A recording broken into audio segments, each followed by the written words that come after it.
Muy buenas tardes. Sean ustedes bienvenidos al Aula de Salud del Igualatorio Cantabria y el Diario Montañés, que, como ya es habitual, se desarrolla aquí en el Salón de Actos del Ateneo de nuestra ciudad. Hoy el tema que se va a abordar aquí yo creo que es de enorme interés, puesto que el título además es muy acertado: la osteoporosis, esa amenaza silenciosa que está ahí y que muchas veces no somos conscientes de ella, pero estoy seguro que el doctor Olmos nos lo va a explicar no solamente con precisión científica, sino con algo que siempre se agradece y que en este caso es fundamental, que es con capacidad divulgativa. Y para hablar de nuestro ponente de hoy, está con nosotros don Luis Tomás Gómez, presidente del Igualatorio Cantabria, y ahora mismo el doctor nos va a presentar a nuestro ponente. Buenas tardes, muchísimas gracias a Ateneo, muchísimas gracias al Diario Montañés por dejar al Igualatorio Cantabria en poder organizar estas charlas, conferencias y, por supuesto, muchísimas gracias a José Manuel. Una breve introducción, como solemos hacer siempre, sobre el tema del que vamos a hablar, para después dejar a la persona importante, que en este caso es José Manuel. La osteoporosis causa 4 veces más muertes que el cáncer de mama en la mujer. La osteoporosis va en camino de consolidarse como una de las epidemias del siglo XXI junto a la obesidad.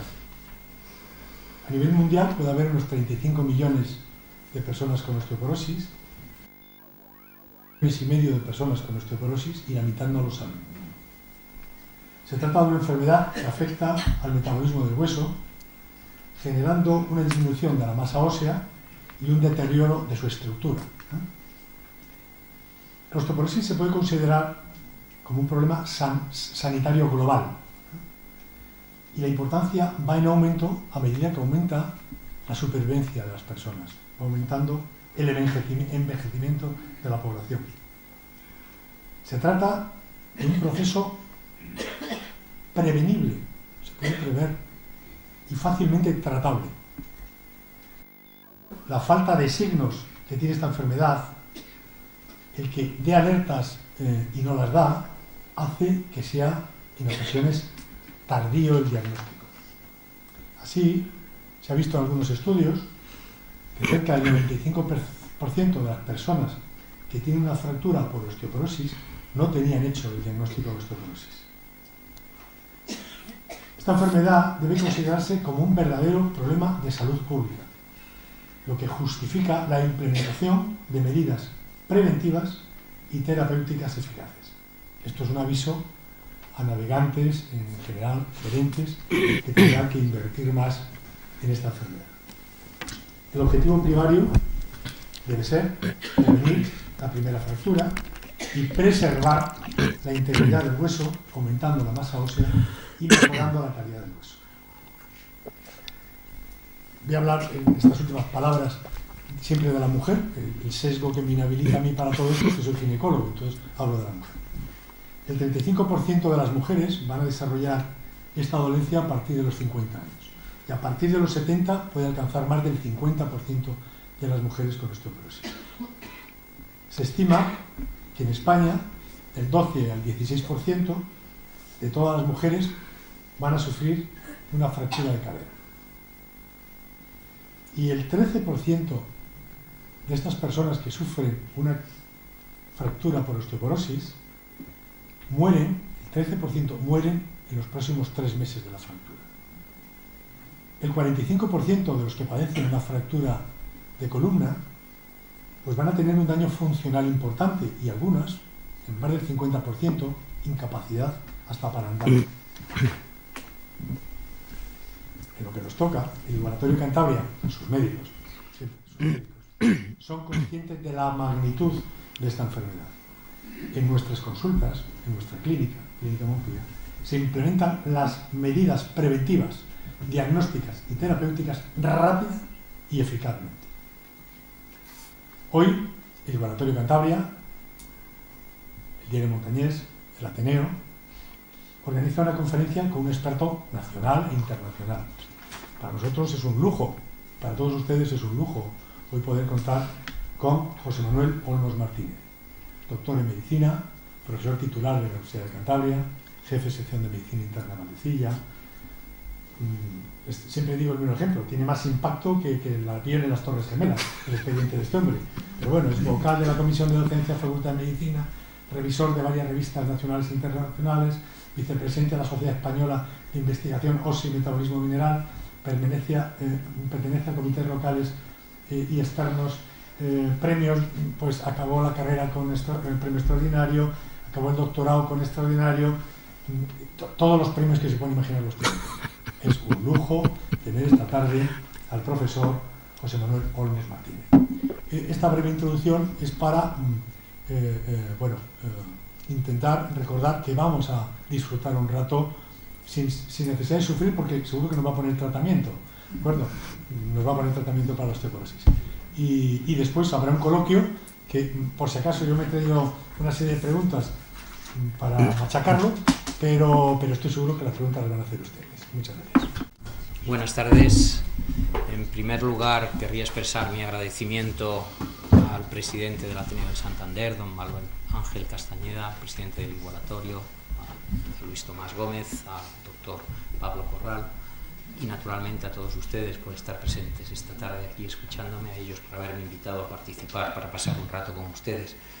Y en segundo lugar, querría disculparme ya porque en esta primera diapositiva se darán cuenta de que hay algo que no se ve y son estos hados de la informática con las compatibilidades de digamos, un sistema y otro, que va a haber un par de diapositivas que tenía yo unas imágenes que no se van a ver, pero que lo voy a intentar obviar. El tema de hoy le he titulado Osteoporosis, la epidemia silenciosa, pero ya ven ustedes que lo pongo con un interrogante, y ya verán por qué. Y el esquema que voy a intentar seguir para acercarme y acercarles a ustedes esta enfermedad va a ser el siguiente. En primer lugar, voy a intentar que conozcan qué es la osteoporosis.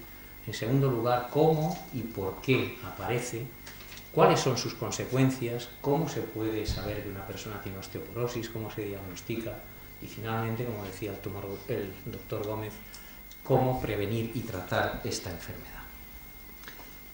El concepto de osteoporosis es inherente a su nombre: osteo, hueso, porosis, agujeros, poros. Es un hueso con agujeros, con más agujeros de los que debería de tener.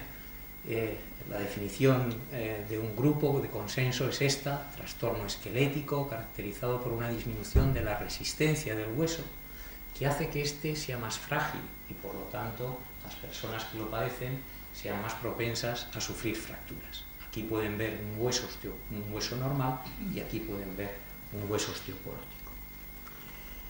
Hasta hace algunos años solamente se podía diagnosticar la osteoporosis cuando ya aparecían las fracturas. Las fracturas más típicas osteoporóticas son la fractura vertebral, la de cadera y la del antebrazo, que es la fractura del coxis. Estas fracturas aparecen a distintas edades o aumentan la presencia de estas fracturas a determinadas edades de la vida. Y conforme vamos aumentando la edad, prácticamente cualquier hueso del esqueleto, salvo los de la cabeza y probablemente los de los dedos de las manos y de los pies, podrían fracturarse debido a la existencia de una osteoporosis, pero los más típicos son estos. La fractura de antebrazo empieza a aparecer, a ser importante en las mujeres a partir de los 50 años y después tiende a estabilizarse. En los hombres prácticamente no da problemas. La fractura vertebral aparece un poquito más en edades tardías y vean cómo aumenta con la edad, al igual que ocurre en los varones. Y las de la fractura de cadera, que es la más seria, la más grave, aparece ya en edades más tardías y es muy prominente, como ven, en las mujeres. El problema que teníamos hasta hace algo menos de 20 años es que solamente diagnosticábamos la osteoporosis cuando ya se habían producido las fracturas, porque no disponíamos de métodos que tuvieran la suficiente precisión y exactitud para saber qué cantidad de hueso tenemos en nuestro organismo. Entonces esto sería lo mismo que diagnosticar la hipertensión arterial cuando ya aparece un infarto de miocardio o cuando aparece un ictus cerebral. Entonces, a partir de determinado momento, hace aproximadamente unos 15-20 años, se desarrollan una serie de aparatos que son los densitómetros, que nos permiten valorar con precisión y exactitud la cantidad de hueso que hay tanto en la columna como en distintas áreas de la cadera, y es por lo que la Organización Mundial de la Salud estableció unos criterios basados en estas mediciones para definir lo que es la osteoporosis, considerando que las personas que tuvieran una densidad mineral ósea que estuviera por debajo de un determinado valor, que es el de menos 2,5 desviaciones estándar con respecto a la media de las personas jóvenes de su sexo, deberían de considerar que tienen osteoporosis aunque no hayan sufrido fracturas. Si además han sufrido fracturas, se suele hablar de osteoporosis establecida, osteoporosis grave, osteoporosis con fracturas. Las personas que tienen una densidad mineral ósea entre menos 2,5 y menos 2 y menos 1, suele hablarse de osteopenia o baja masa ósea. ¿Y cuánto de importante es esta enfermedad? Ya lo ha comentado el doctor Gómez, ¿no? Cuando se hacen estudios en otros países se había visto que aproximadamente el 30-40% de las mujeres posmenopáusicas de raza blanca iban a desarrollar una fractura osteoporótica a lo largo de su vida. Es un porcentaje similar, 30, depende de qué mediciones y en qué países se hagan y a qué edades, el porcentaje de mujeres a las que, si se les hace una densitometría, tienen valores considerados por la Organización Mundial de la Salud como osteoporóticas. En nuestro país es un poco menos, pero ronda el 25% aproximadamente de las mujeres posmenopáusicas. Y nosotros lo hemos estudiado aquí en Cantabria, concretamente en el área de Camargo, 2.000 mujeres, unos 1.000 varones, y pudimos ver que alrededor del 25, un poquito menos, por ciento de las mujeres del área de Camargo, que es representativa de lo que ocurre en Cantabria, posmenopáusicas, pueden diagnosticarse de osteoporosis y algo más del 10% en el caso de los varones. Esto supone que en España, como ha dicho el doctor Tomás Gómez, se calcula que deben de existir aproximadamente unos 2,5 millones o 3 millones de pacientes osteoporóticos entre varones y mujeres, y que estos porcentajes aumentan conforme aumenta la edad, por lo que ahora comentaremos más adelante, y son más relevantes, todavía más importantes en personas de edades más tardías. Como cada vez la esperanza de vida es mayor, afortunadamente en nuestro país, el porcentaje o el número de pacientes que tienen osteoporosis pues ha aumentado de forma muy llamativa en los últimos años. Como estamos hablando de momento solo de masa ósea, esto ha hecho que en algunas ocasiones diversos compañeros, diversos autores hayan hablado de esta enfermedad como la epidemia silenciosa. ¿Cómo y por qué aparece esta enfermedad?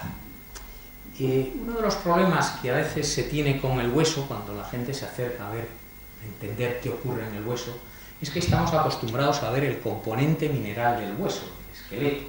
Todo el mundo sabemos lo que es un esqueleto, pero esto no es exactamente el hueso dentro de nuestro organismo. Esto solamente es el cristal de hidroxiapatita ya un poco degradado, pero aquí no hay células, aquí no hay sangre, aquí no hay vascularización, aquí no hay nervios.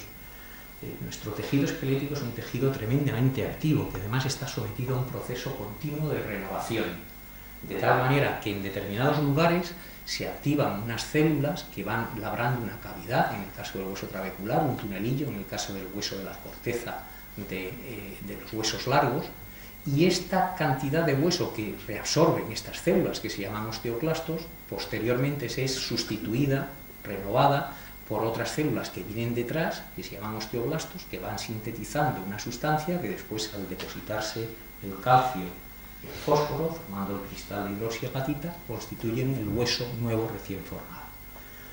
Y esto es así porque el organismo es mucho más sabio que nosotros, y ya sabe desde que se creó el ser humano, los otros seres vivos, que las cosas necesitan repararse de forma continua. Digamos que el proceso de remodelación, que es lo que estoy intentando enseñar con esta diapositiva, es el que se lleva a cabo en las casas, en los edificios, etcétera, con los que continuamente se está viendo una grieta, se está reparando, se está picando, se está volviendo a poner un ladrillo nuevo, se está volviendo a poner cemento, para mantener la estructura adecuada y adaptada a las necesidades que en cada momento se tengan que ser. ¿Qué ocurre? Que a partir de una determinada edad, en condiciones normales, la cantidad de hueso que destruye la célula después la repone totalmente las células que vienen detrás, pero a partir de una determinada edad, a partir de los 30 años, hay un pequeño balance negativo, es decir, la cantidad de de hueso que es sintetizado después de haber actuado las células que lo destruyen es menor que la que previamente habían destruido estas células. Y hay que tener en cuenta de que en nuestro organismo, en condiciones normales, hay alrededor de 1 millón de pequeñas unidades que están continuamente produciendo, digamos, este recambio, de tal manera que a lo largo de unos 10 años cambiamos totalmente nuestra estructura, o sea, la reparamos, la renovamos. Entonces, en situaciones de balance negativo, que aparece a partir de una determinada edad, son las que explican la pérdida de masa ósea que en condiciones normales acontece con la edad. Si además hay un aumento de estas unidades, en vez de tener 1 millón, tenemos 3 millones de unidades trabajando, por decirlo de alguna manera, que es lo que ocurre, por ejemplo, en los años que siguen a la menopausia, va a haber un aumento en las pérdidas de hueso. Y esta sería, por ejemplo, la diferencia que habría entre un hueso, lo que hay dentro de una trabécula, de una vértebra, en condiciones normales, que un balance negativo de una persona, digamos, mayor, y lo que ocurre en una situación de balance negativo y también con un aumento del recambio, en el que las pérdidas, como ven, son lógicamente mayores. Se produce además también a veces una alteración de esto, sería una trabécula vista a microscopio electrónico. Aquí han actuado los osteoclastos, como ven, resorbiendo hueso, produce una especie de muescas que facilitan, digamos, o que aumentan la fragilidad del hueso y que además provocan que, además de perder la masa ósea, como ocurriría, este es un hueso normal, este es un hueso osteoporótico en el que hay menos cantidad de corteza, pero también hay menos cantidad de trabéculas, estas también se rompen y se desconectan con lo que, digamos, que la resistencia de ese entramado, ese forjado de un hormigón, cuando los aros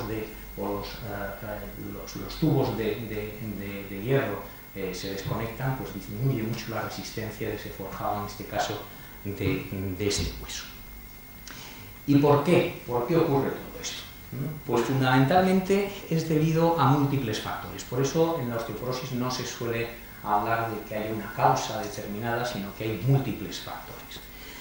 Por decirlo de alguna manera, la cantidad de hueso que tenemos ahora mismo, cualquiera de nosotros, o que vamos a tener en un futuro, depende de la cantidad de hueso que logramos tener al final del crecimiento y de la que vayamos a perder a lo largo de nuestra vida.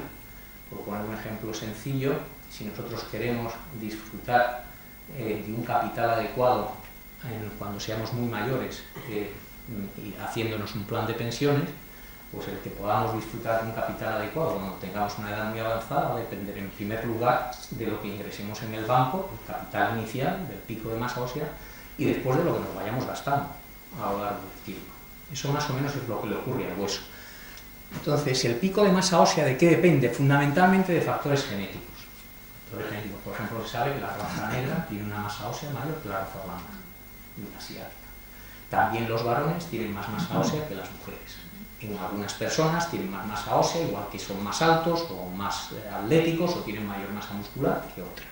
Pero también hay una serie de factores ambientales que inciden en el periodo en el que se está creciendo, en el que se está logrando este pico, este capital para guardar en el banco, que pueden incidir muy negativamente, como pueden ser que tengas una dieta inadecuada durante este tiempo, infancia, adolescencia, que no hagas suficiente ejercicio, que tengas alguna enfermedad que altere al hueso, algunos tratamientos, tabaco, alcohol, etcétera, etcétera. Y después va a depender de lo que se vaya perdiendo a lo largo de la vida. Digamos que los factores más importantes de riesgo son la edad y el sexo. ¿Por qué? Pues porque debido a lo que decíamos del balance negativo hay una pérdida continuada de masa ósea en todas las personas a partir de una determinada edad, a partir de los 30 años. Y el sexo también, porque las mujeres primero parten de una situación de menor pico de masa ósea, igual que tienen menos masa muscular, tienen menos masa ósea. Y además, cuando les llega la menopausia hay un periodo acelerado de recambio que hace que estas pérdidas se aceleren durante los años que siguen a la menopausia, por lo que no es de extrañar que esta enfermedad sea más frecuente en las mujeres y sobre todo en las mujeres mayores o en las mujeres por menopausia. Pero los hombres también la pueden padecer. Pero además de la edad y el sexo hay otra serie de factores que inciden o pueden incidir negativamente sobre el hueso, como puede ser el tabaco, el alcohol, la falta de ejercicio, algunas enfermedades metabólicas, algunas enfermedades inflamatorias, artritis reumatoide, etcétera, trastornos relacionados con la actividad neonatal, menopausia precoz, etcétera. y también algunos fármacos. Quizás el que más conoce la gente y probablemente el más deleterio serían los glucocorticoides, lo que vulgarmente se llama cortisona, ¿no? Que es un gran fármaco, pero tiene una serie de efectos secundarios. ¿Y qué consecuencias tiene la osteoporosis? Pues la consecuencia principal y fundamental es que la osteoporosis favorece la aparición de fracturas. Sería un hueso normal, hueso osteoporótico, una columna vertebral normal y una columna osteoporótica en la que pueden ver los agujeros y ya algunas vértebras totalmente aplastadas. Y ya les decía que las fracturas, aunque pueden darse prácticamente en cualquier hueso del organismo, hay unas fracturas que son más típicamente osteoporóticas. Y son fracturas, esto también me lo ha desconfigurado el programa, pero bueno, son fracturas que denominamos por fragilidad. ¿Qué entendemos por fractura de fragilidad? Todo el mundo puede entender que si tienes un accidente de tráfico te rompas el fémur, ¿no? Pero ya es más difícil entender que una persona esté andando aquí, se caiga aquí mismo y se le rompa el cuello del fémur. O que te caigas y te rompas la muñeca. O que vayas a coger algo en el suelo y con un esfuerzo se te rompa una vértebra. O incluso a veces sin hacer ningún esfuerzo, que aparezca un aplastamiento vertebral. Es decir, que son fracturas por fragilidad, inapropiadas para el golpe, para el traumatismo que las provoca.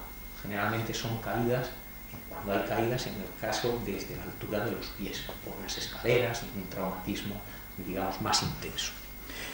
Y naturalmente las fracturas provocan muchos problemas. Provocan dolor intenso, tanto las fracturas periféricas, impotencia funcional, es decir, no puedes mover, si te has roto la muñeca no puedes mover la mano, pero también pueden provocar dolor, las fracturas vertebrales, aunque no siempre, esto no siempre. Desde luego, cuando uno tiene una fractura, reduce su calidad de vida por el dolor, por las dificultades para moverse, porque en ocasiones tienes que ingresar en un hospital y te tienen que operar, como es en el caso de la fractura de cadera. Y lo que comentaba también el doctor Tomás Gómez, aumentan la mortalidad, sobre todo las fracturas de cadera. Suele decir que las fracturas de cadera, muy bien me lo ha dicho, aproximadamente tienen una mortalidad del 20% al año de haber sufrido la fractura, del 13-15% en los 3 primeros meses, y como esas edades, porque aparece edades tardías, la mortalidad es relativamente alta, para que se aclaren, podría decir que suponen duplicar, aumentar por 2, multiplicar por 2 la mortalidad que tendría una persona si no se supiera la fractura de cadera. Pero también se ha visto que aumenta la mortalidad en otros tipos de fracturas osteoporóticas, como son las fracturas vertebrales clínicas, etc. Además, la mortalidad también puede venir ligada a complicaciones pulmonares o de otro tipo, de trombosis venosas profundas, etcétera, etcétera, sobre todo, ya digo, en las fracturas más graves como la fractura de cadera. La discapacidad. En el caso de la fractura de cadera, suele decirse que menos de la mitad de las personas que sufren una fractura de cadera llegan a tener la movilidad que tenían antes de romperse la cadera. Puede haber una disminución o una incluso alteración importante de la movilidad. Y esto, naturalmente, requiere una necesidad de asistencia, a veces hospitalaria, otras veces no, dolor, problemas, digamos, de depresión, miedo a caerse, etcétera, etcétera. En otras ocasiones, además, tanto en la fractura de cadera como en las fracturas vertebrales, puede haber un dolor mantenido. Una vez superado ya el trauma y el problema de una fractura aguda, puede mantener esta persona un dolor crónico, que es bastante, digamos, resistente a algunos analgésicos, las deformidades, el encorvamiento, etcétera. Desde el punto de vista de la importancia sociosanitaria de las fracturas osteoporóticas, y ya estamos hablando de fracturas, no solamente de la importancia de la osteoporosis desde el punto de vista psicométrico, es decir, si tienes la densidad mineral baja o no.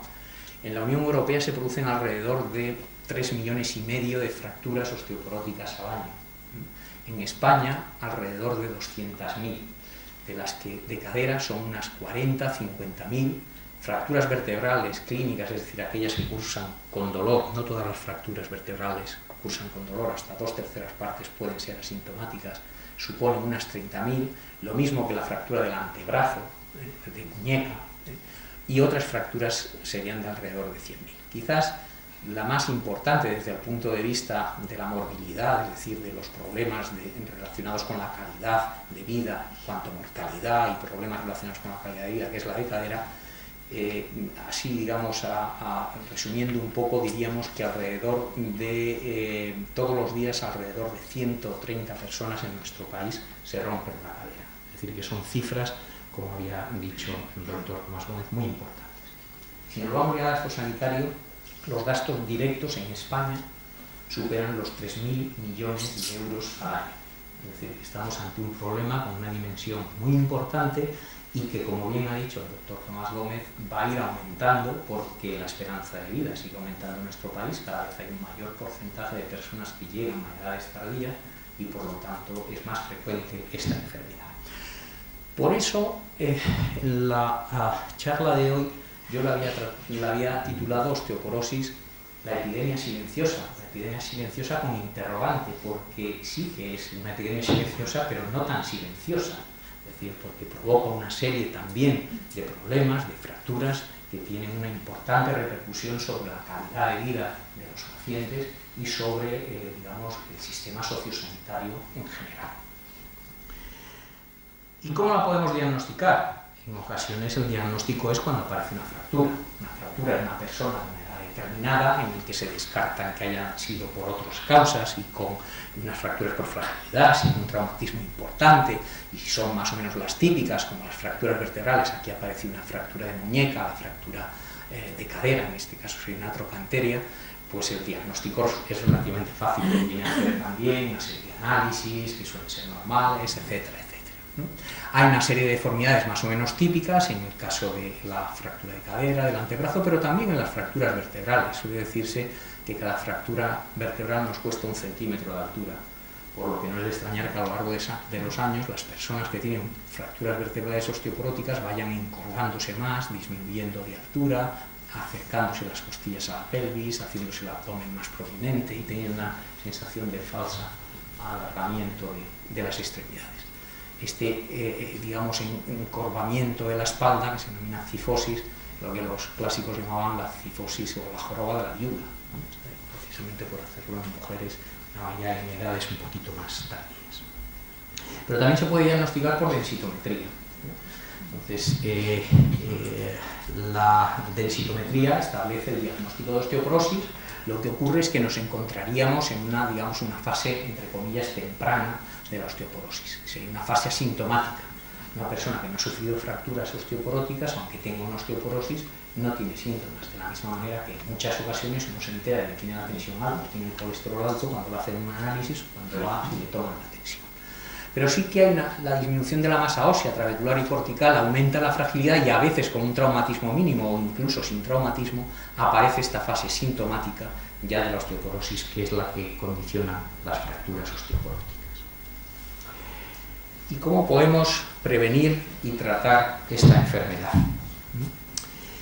Fundamentalmente actuando sobre estos 3 factores, intentando mejorar la fragilidad del hueso, y para ello habrá que actuar en la medida de lo posible sobre los factores de riesgo de perder hueso. Tenemos fármacos eficaces para tratar esta enfermedad, pero también no hay que olvidar intentar prevenir las caídas, porque en la mayoría de las ocasiones la fractura de cadera, la fractura de antebrazo, la fractura de húmero son debidos a caídas desde la altura del suelo. Las vertebrales no siempre. Y lógicamente el tratamiento agudo de las fracturas, cirugía, ortopedia, etcétera, etcétera.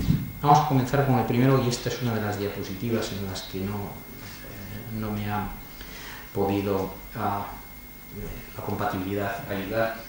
Hablaba sobre los factores de riesgo, y lo que venía en esta diapositiva más o menos es que hay algunos factores de riesgo sobre los que no podemos actuar. No podemos actuar sobre el hecho de seguir cumpliendo años, ni ser mujer o ser varón.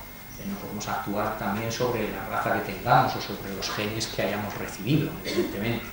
Pero sí que podemos actuar sobre otros factores, sobre no fumar, no beber, hacer más ejercicio, tener una dieta adecuada, en caso de tener que utilizar algunos medicamentos, los médicos ya estaremos encima para utilizarlos el tiempo que sea preciso, en la dosis que sea precisa, etcétera, etcétera. Quizás una de las cosas que hay que pensar es que estas medidas preventivas deben de comenzar ya desde la infancia y la adolescencia, ¿no? Porque es la época en la que estamos logrando ese capital que nos va a permitir después ir tirando de él a lo largo de la vida. Y en este sentido, estas medidas deben de adoptarse ya en la infancia y la adolescencia. el realizar una dieta equilibrada que contenga una suficiente cantidad de calcio. Aquí venía una foto en la que venía más o menos la equivalencia de distintos alimentos en cantidad de calcio, pero para más o menos decir una forma rápida, aproximadamente un vaso de leche son unos 200-250 miligramos de calcio, el yogur es aproximadamente la mitad, un poquito más de la mitad, el queso 50 gramos, depende de qué tipo de queso, también aporta una cantidad parecida. Y también la vitamina D. El problema de la vitamina D es que con la alimentación occidental, y en un país como en España, que no está suplementado las margarinas ni otros alimentos, la mayoría de la vitamina D se genera en nuestra piel a través de la radiación lumínica, es decir, nos tenemos que tomar pastillas de sol con moderación y con cuidado. Y de hecho, cuando esto se estudia, los niveles de vitamina D en distintos países, se ve que en el área mediterránea, incluido España, los niveles de vitamina D son más bajos incluso que en los países del norte de Europa, porque ahí tienen suplementadas las margarinas, leches, mantequillas, etcétera, con vitamina D. Y también hay zonas donde es muy corriente el uso de tomar el famoso el aceite de hígado de bacalao, etcétera, etcétera. Ya decía que conviene tomarse pastillas de sol, y fíjense cómo se trataba el problema del raquitismo en nuestro hospital, en el centro de salud de Valdecilla, en la Casa de Salud Valdecilla, en el año 37, en la playa artificial, en donde estaban protegidos de la radiación, ultravioleta en los ojos los niños, y aquí estaban en esta playa artificial con la enfermera de los cuidados recibiendo pastillas de sol. Y esto ya digo que es importante hacerlo desde la infancia y adolescencia. Probablemente nosotros, cuando teníamos 10 años, cuando teníamos 8 años, los chicos jugábamos al balón en la calle por las tardes, las chicas jugaban a eso, con las cintas o lo que fuera, y nos merendábamos un vaso de leche con un bocadillo de chocolate o lo que fuera. Ahora están en casa, en el ordenador, tomando un refresco de cola o de naranja o de lo que sea. Y esto probablemente se pagará en el futuro, porque se ha visto que el ejercicio guarda relación, la masa ósea guarda relación con el ejercicio. De hecho, uno de los problemas que ahora tienen en los vuelos futuros a Marte o en la estación espacial es el problema de la osteoporosis, porque en las situaciones de ingravidez se produce un aumento muy intenso del recambio óseo, que en una persona que tenga más de 30 años, que ya está en balance negativo, le hace perder hueso. De hecho, se estima que en un viaje a Marte en un futuro, que pueden ser de ida y vuelta unos 6 meses, se perdería un 50% de la masa ósea en la cadera. Y esto todavía no está resuelto. Por el lado contrario, se ha visto, por ejemplo, que en deportistas, por ejemplo tenistas, que utilizan el brazo derecho, cuando se les mide con densitometría el brazo derecho, tienen más masa ósea que el brazo izquierdo, que no ejercitan tanto. Es decir, que el ejercicio físico estimula a través de una serie de mecanismos la formación de hueso y frena las células que destruyen hueso. Por lo tanto, el ejercicio físico, en la medida de lo posible, depende de la edad de cada persona y de sus circunstancias, pues es algo que siempre se debe de aconsejar. Finalmente ya tenemos también o disponemos de una serie de medicamentos que pueden utilizarse en el tratamiento de esta enfermedad. Y pertenecen a dos grandes grupos. Están un poco, digamos, desacompasados porque hay muchos de un grupo, mientras que solamente hay otro en este otro grupo. Hay unos fármacos que lo que hacen es frenar a estas células que destruyen hueso, mientras que hasta ahora solamente disponemos de un fármaco que lo que te permite es construir hueso, estimular a las células que forman hueso. Siempre con una dotación adecuada de calcio y vitamina D, que en caso de que bien por la insolación, por la dieta que esta persona no utilice, no la haga adecuadamente, la tendremos que suplementar con fármacos, dando vitamina D, dando suplementos de calcio, etcétera, etcétera.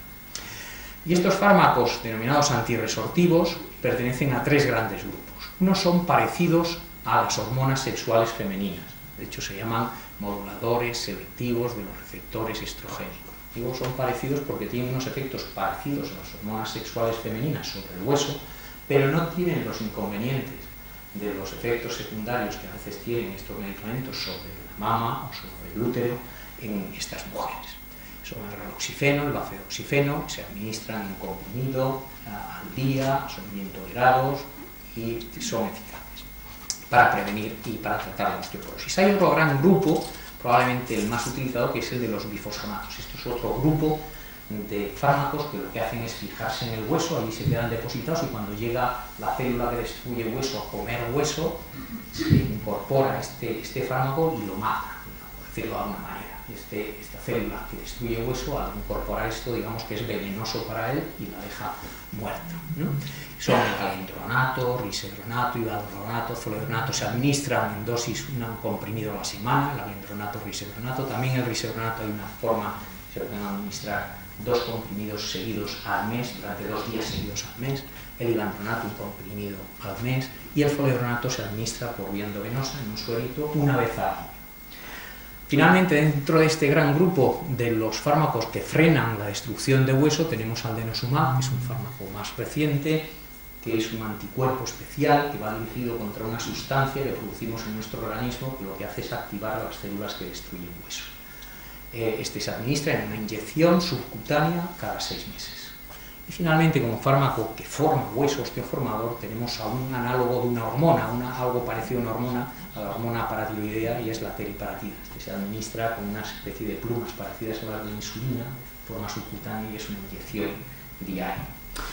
Por tanto, disponemos de un amplio abanico de fármacos con distinta potencia que son eficaces frente a algunos tipos de fracturas o frente a todo tipo de fracturas osteoporóticas, con distintas vías de administración, con distintos efectos secundarios, pero tenemos un amplio abanico que nos permite, en un caso concreto o en otro, utilizar el fármaco que consideremos más idóneo.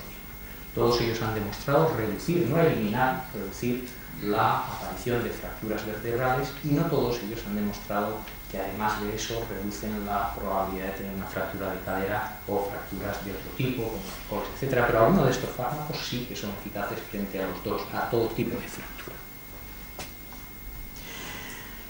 Y otra de las patas del banco, del trípode que hemos puesto, mejorar la fragilidad del hueso, la segunda es evitar las caídas, evidentemente.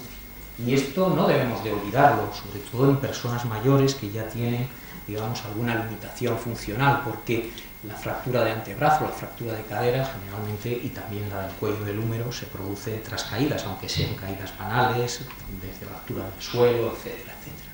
Y hay una serie de medidas que parecen tontas, pero que conviene conocer y conviene implementar, como pues tener una buena iluminación, cuidado con los cables sueltos. El cuarto de baño y la cocina son 2 sitios muy peligrosos, sobre todo la cocina para las mujeres, y no estoy haciendo un comentario machista, sino porque muchas veces están más en la cocina y a veces hacen cosas increíbles, que suben a la banqueta giratoria para no sé qué, para coger, hacen cosas a veces que son imprudencias temerarias, ¿no?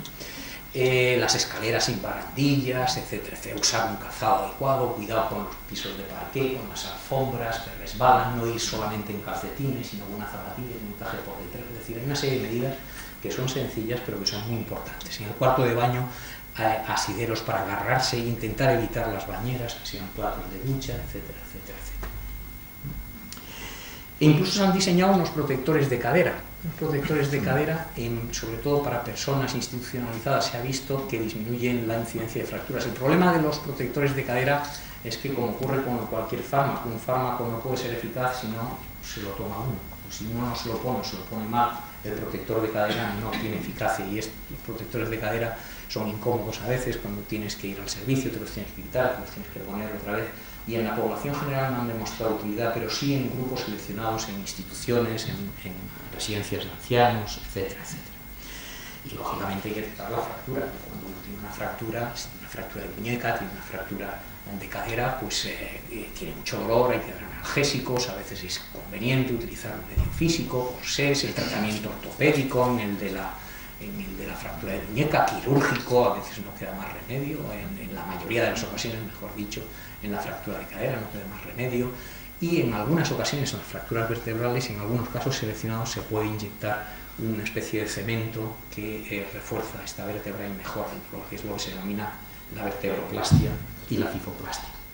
La rehabilitación es muy importante, eso lo saben todos los deportistas, cuando tienen una lesión la rehabilitación es muy importante, pero también en las personas mayores. para llevar a cabo este fin.